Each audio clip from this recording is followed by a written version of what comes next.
Hello, this is QTV News and I am Mamudu Gajaga. Thank you for joining us. First, I'll look at our headlines. President Adama Barrow arrived in Democratic Republic of Congo on Monday for his first official visit and held talks with his counterpart President Felix Tshisekedi. Honorable Ali Fasala, the National Assembly member for Serekunda on Monday, bid farewell to the National Assembly members during his last session at the 5th Legislature. The 14th GCCI Annual International Trade Fair opened on Monday, held for the first time at the purpose-built GCCI grounds in Bijolo. 3 children are being treated in hospital following a fire at the Darul Al-Qam Quranic School. The school emerged winners of various categories of Q Group's first National Quranic Memorization Competition in 2021. And in international news, many African students, including Gambians, Ukrainians, as well as citizens from all over the world, are among 500,000 people fleeing the fighting in Ukraine. Those were the main news headlines, and now the news in detail.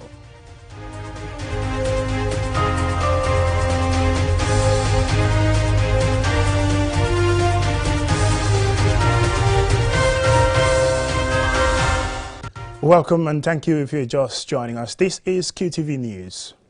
Gambian President Adama Barrow arrived in the Democratic Republic of Congo on Monday afternoon for his first official state visit to a rousing welcome from the Gambian community in Kinshasa.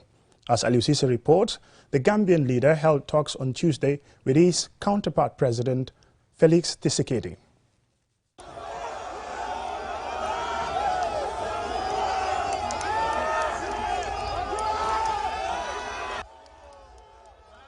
This cheerful Gambian community in Kinshasa, the country's capital and largest city, welcomed President Barrow as he landed in the Democratic Republic of Congo on Monday afternoon for his first official state visit to the Central African nation. On arrival at the Njili International Airport, the Gambian leader and his delegation were received by the DR Congo's Minister of Integration, DJ Mansenga. President Barrow is the first sitting Gambian president to visit DR Congo, where a sizable Gambian community lives. The visit is expected to further strengthen the bilateral ties and open new areas of cooperation between Banjul and Kinshasa.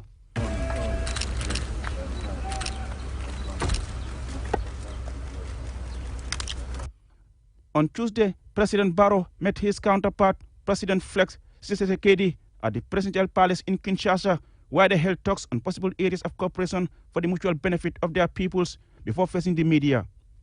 Both leaders expressed their commitment to work together for the interests of their countries. Formerly Zaire, DR Congo, also known as Congo-Kinshasa, is a country in Central Africa. It is by area the second largest country in Africa after Algeria and the 11th largest country in the world with a population of about 92 million, making it officially the most populous francophone country in the world. President Barrow returns to Banjul on Wednesday. Reporting for QTV News, I am Aliusisa. Honorable Ali Fasala, the National Assembly member for Serekunda on Monday, bid farewell to the National Assembly members during his last session at the 5th Legislature. The veteran politician, however, promised to continue serving his country in academia, especially in building of a good political leadership for the next generation. For more, Fodemane. His farewell from the House of Representatives could not come at a better time than at the final ordinary session of the 5th Legislature. His departure comes after he announced in November last year that he will not again contest as a National Assembly member. Honorable Sala, who has served as the National Assembly member for Serekunda constituency since 2017 and is also the Secretary General and the party leader for PDOIS, which he co-founded in 1986, explains what motivated him to become a National Assembly member. Honorable Speaker, I came to this National Assembly based on the aim to promote a transformative agenda, because we have effected change and we wanted constitutional reform, legal reform, security sector reform, to ensure that we have the constitution of a third republic. That has not happened. We aimed to end the mistakes of the past. Salah further stated that only with collective efforts of Gambians can a reliant and a self-determined economy be built for the country and the next generation. Hardship is here. Suffering is here. To placate it with this mighty building or an arch or a bridge and say, well, we've done well, fine. It's an assessment. We've done well. To build more bridges and roads, yes, fine, it's development. But unless we free from people from being born in poverty, living in poverty and dying in poverty, we have not done the type of wealth that our people deserve. While saying goodbye to his fellow parliamentarians, the veteran politician renewed his commitment and assured Gambians of his unflinching support to serving the country and strengthening the political atmosphere of the country. I'll be leaving Uncle Sidi Jata here. We used to have good partnership. He's very passionate and insightful. Here and there, I can be the balance. You have heard him say about language. It is important to talk about language. But language without knowledge is vain. If you do not have knowledge, you can speak any language. Your language will be immaterial to development.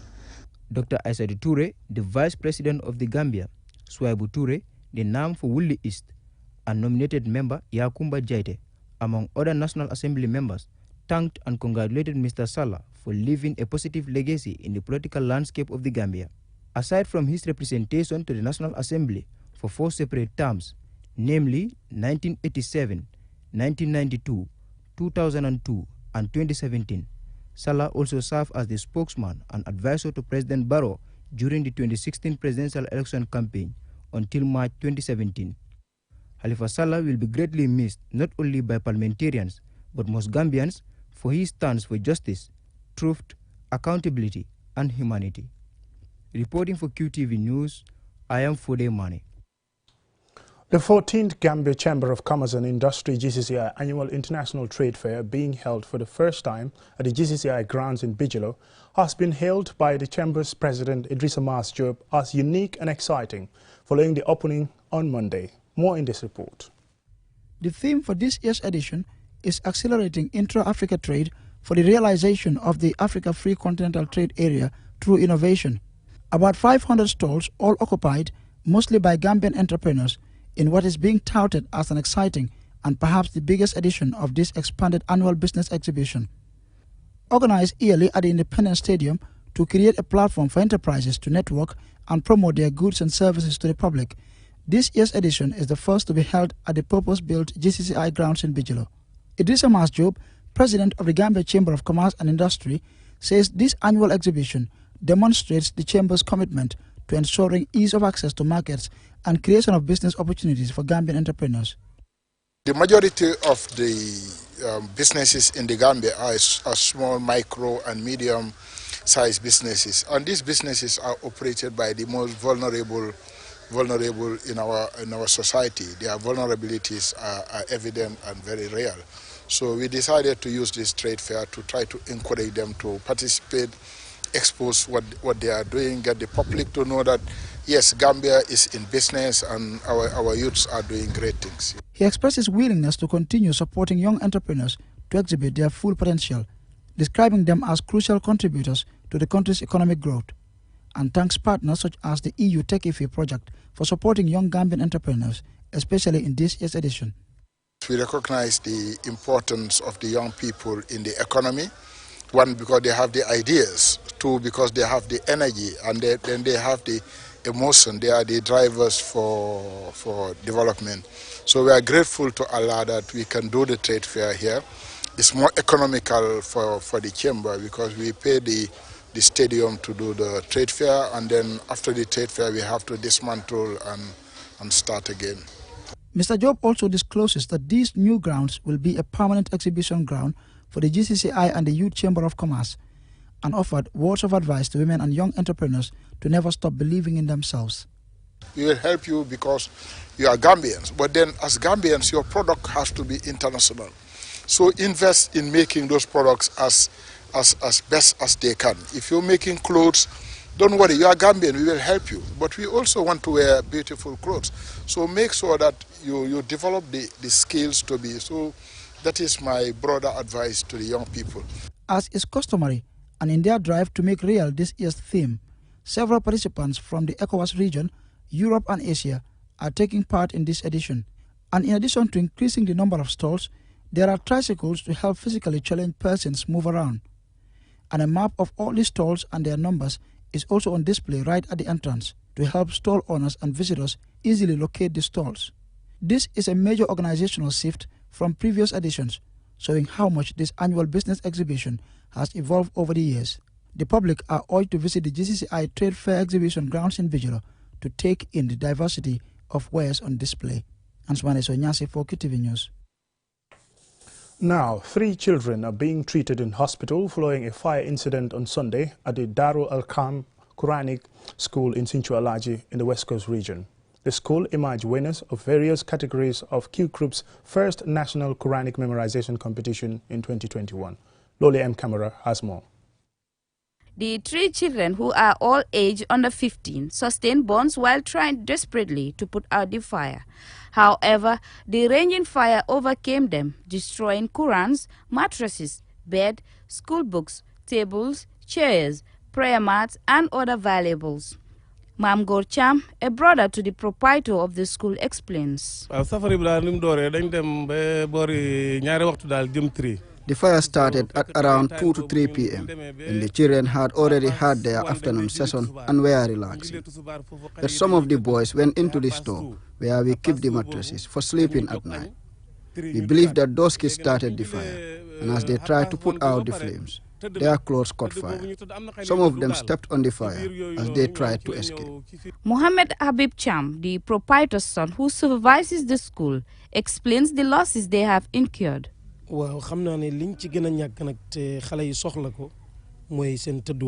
have lost important valuables. As we speak, the children are without mattresses and blankets for sleeping because we don't have bedrooms for them. They use their classrooms as bedrooms. We have lost books such as Tafsir, Al-Quran, and other learning materials we use in Ramadan. Darul Arqam Quranic School is popular and renowned for promoting Islam and the teachings of the Prophet Muhammad, peace be upon him. Since its establishment in 1994, many students have graduated from the school. According to the school authorities, the Quranic school needs urgent support in cash or kind from government, philanthropists, and individuals.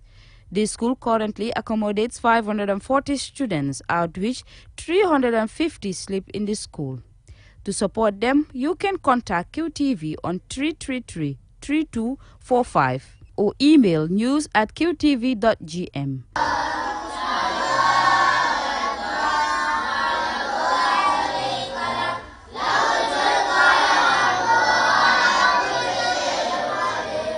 For QTV News, Loli M. Camera. From that report by Loli M. Camera, we will now go for a short commercial break, and when we return, we still have some more news stories for you. Do stay tuned.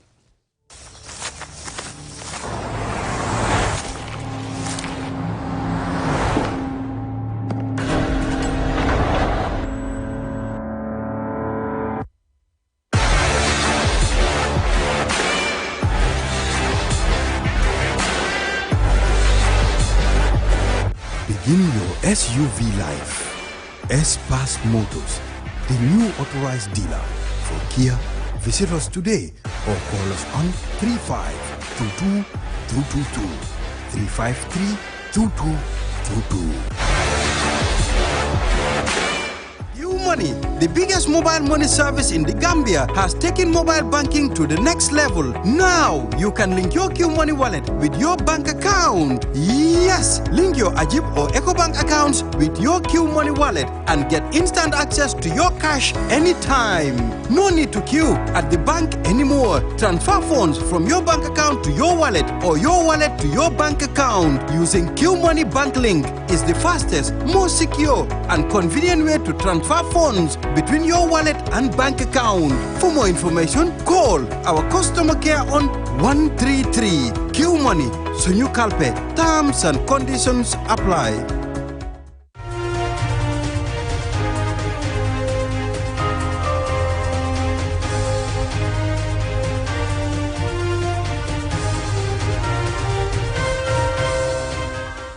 welcome back, and thank you very much if you're just joining us. This is QTV News. The Drug Law Enforcement Agency, in collaboration with the United Nations Office on Drugs and Crimes, on Saturday held Drugs Awareness Forum for UTG students as part of Students' Week in Tandaba. Abibatu Sise has more. Drug and substance abuse are a global phenomenon requiring collective efforts from all stakeholders, especially the youths, who are mostly affected by illicit drugs and substance abuse. The day is meant to sensitize students to be in the front line in the fight against illicit drugs and substance abuse in the country. The theme for the event is UTG in the front line, action for peace, social cohesion, and national security in a post-elections Gambia. Ibrahim Adrame, the acting Deputy Director General of the Drug Law Enforcement Agency, says that drugs and crime threaten peace and stability. He added that the global drug use is on the rise, and West Africa continues to be used as a transit for drug traffickers, and the Gambia is not an exception. He said the Drug Law Enforcement Agency has engaged youth groups, schools, and used community outreach programs, among other activities, to raise awareness of the dangers of drugs and substance abuse. It is projected that the number of global drug users will rise by 11%, and with Africa projected to account for as much as 40% of the global figure. In the Gambia today, we are recording a seizure of drugs that were not readily available in the illicit market before. Recently, a British national guising as a philanthropist and a business person was arrested for cultivating cannabis Rudy rallies. What was also evident in that bust is that he was experimenting on the cultivation of a combination of different varieties of cannabis strains. The United Nations Office on Drugs and Crimes is mandated to assist UN member states to combat transnational crimes through ratification and implementation of international conventions against crimes, including drug trafficking and drug use prevention. The program manager of the UNODC Gambia office comments the league's stance against the use of illicit drugs and trafficking, while urging them to increase mechanisms to respond to the growing demand for illicit drugs. The fight against drugs requires an integrated multi-sectoral approach, a collective effort of everyone to carry out concrete joint action like the one that brings us here today. UNODC wishes to commend all the efforts made by the Gambian government, and in particular by D-League, for all the achievements made so far, and we look forward to a continued collaboration. Lagami Gumane, the president of the University of the Gambia Students' Union, says the Students' Week is geared towards interactions among students, community sensitizations, among other engagements. He stressed the importance of the day. Young people mostly in this country are affected by issues related to drugs and drug laws as well. So that is why it was a need to also discuss and raise awareness and also create ambassadors amongst ourselves. Drugs not only impair teens' cognitive development, but can also affect students' performance in school. Thus, it is paramount to engage young people who are mostly affected. For QTV News, I am Abibatu Sise. A 5-day comprehensive health education training course for home economic teachers ended at Region 1 Education Office in Canifing. The training is to equip teachers with the knowledge of how to make reusable sanitary pads to teach students in schools. Babu Karsi has the rest of that story. The training is organized by Principal Investigator Fabian Inagransanya with support from the International Development Research Center and the Ministry of Basic and Secondary Education. The course seeks to train teachers from junior and senior secondary schools in making reusable sanitary pads to then teach students in schools how to make them for sustainability, affordability, feasibility, and build their own capacity on reusable sanitary pads. Fabian Inagransanya says the reason for training 30 teachers on reusable sanitary pads is because not everyone can afford disposable pads. Thus, the teachers can help train students on how to make their own. The issues about menstrual hygiene management is a problem, and also the affordability of sanitary pads is also a problem. And in this research, when we did a co-creational workshop, we are looking at 4 areas, and the first one is sustainability, the other one is affordability, the third one is feasibility, and the last one is scalability. And doing this, we believe that it's captured 2. That is sustainability as well as affordability. That's why we are teaching them. Later on, they will teach the girls or those who are taking home economics. Each will be taught how to make sanitary pads, and they will use it. Later on as well, each will use this because this is sustainable and it can be served for 2 years. The disposable one is not sustainable because every 3 hours one must dispose it. Madam Ina Gransagna also highlighted the reason for the training and why it targets home science and home economic teachers. In our research findings, we have found out that the first thing that we have found is a gap, and the gap is communication, where the adolescents don't communicate with their parents, as well as parents don't communicate with their adolescents concerning their life, their lifestyle, especially reproductive health. And for the girls, when we find out, we ask them about their menstruation, about menstrual issues. And most, to our knowledge, they don't know what is menstruation cycle. What they just know is every month they see blood. Ms. Fatima Jabi Gassama, the resource person, said she has been amazed by the teachers who even came up with a different idea that would help any girl attending classes who face menstrual problems. These amazing teachers who are so passionate, they came up with a project idea. All of them came up with a project idea. It's one project, but it's something that they are going to do in their schools. So they already had a name for the project. It's called the Pretty Girls Corner. So the project idea is, when they go back to their schools, they are going to train their students to make sanitary pads. And in that exercise, whether you are a boy or girl child, you will learn how to make pads, and they will have a pad bank in the schools. In the event any girl sees their period for the first time in the school, you can easily go to the home economics department, change your pad, and come back and stay in class and attend your lectures. Michelle Rose Mendy gave the vote of thanks on behalf of the teachers. We are really grateful to be in this group, to acquire the skills and take it back to our schools. And during the interaction, we came up with the idea of having a pad bank in our schools to make sure that the girls stay in school. The teachers were certified at the end of the 5-day training and all promised to share the knowledge gained from the training to young girls on how to make reusable sanitary pads. Babu Karsi, QTV News. That report by Babu Karsi takes us to international news.